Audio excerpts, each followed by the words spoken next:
Pan oedd Will wedi cysgu'n hwyr fel arfer, fe gafodd ei ddeffro gan leisiau ffrindiau. Gobl, Will. Does i byth yn dal yn dy wely? Galwodd Ifan. Codor heddiogyn. Galwodd Hugh Herc. Neu mi awn ni hebo ti. Gwag, mynd i ble? Mynd i chwarae pêl-droed yn y cae mawr, atebodd Sionny. Pêl-droed? Ia, Atebodd Dic Penmwyl. rwy wedi dod â ffeil efo fi. Mi fyddai efo chi mewn hanner munud. Rithrodd i newid i ddillad a gwisgo'r jympar newydd a gawsau'r sadwrn blaenorol gan ei fam, a brysio i lawr y grisia. Helo, cwac bach. Tyrd at y bwrdd i gael dy fricwast. Gwag, mam sgyn i mamser mae'r hogian disgwyl. O, na. Cymer dy iwd gwenyn meirch rwan, ni mi gei di fynd nôl i'r gwely.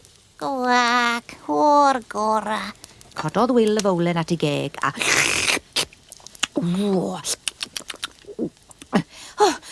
Please gai fynd nawr, thank you, ta-ta. Wel, o'r gora, ond paid glychu dy draed na rhwygo dy jympa newydd na dringo coed rhag ofn...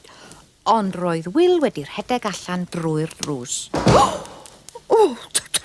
Brensach anwyl.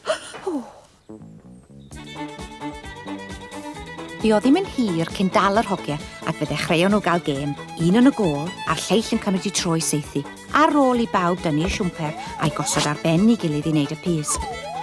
Yn anhen tipyn, dyma nhw'n penderfynu chwarae dau yn erbyn dau. Sionny a Will yn erbyn Dic ac Ifan, a Hugh yn ddyfarnwr. Ac roedd hynny'n hwyl hefyd, yn enwedig pan redodd Will y bêl rhwng coesau tennau Ifan. Yn sydyn, dyma nhw'n clywed sŵn erchyll.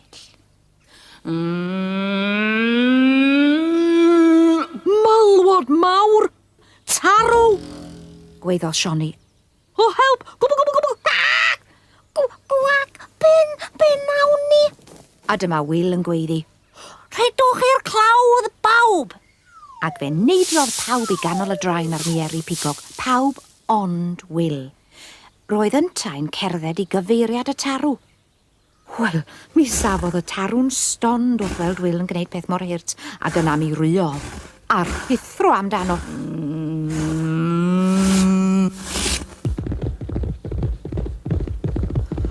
O, ta-ta, Will yn wasi. Llefodd Sionny.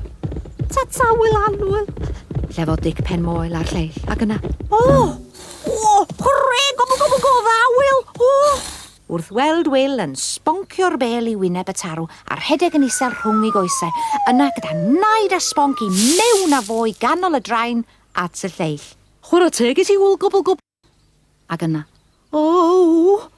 wrth weld y tarw'n stabla dros y dillad i gyd, a'r bêl fel swigen ar flaen un o'i gyrn, roedd deigryn i lygad Dic wrth weld y bêl. Ond roedd pawb mor ddiolchgar i Will am ei hachub, fel yr addawson nhw brynu pêl arall i Dic.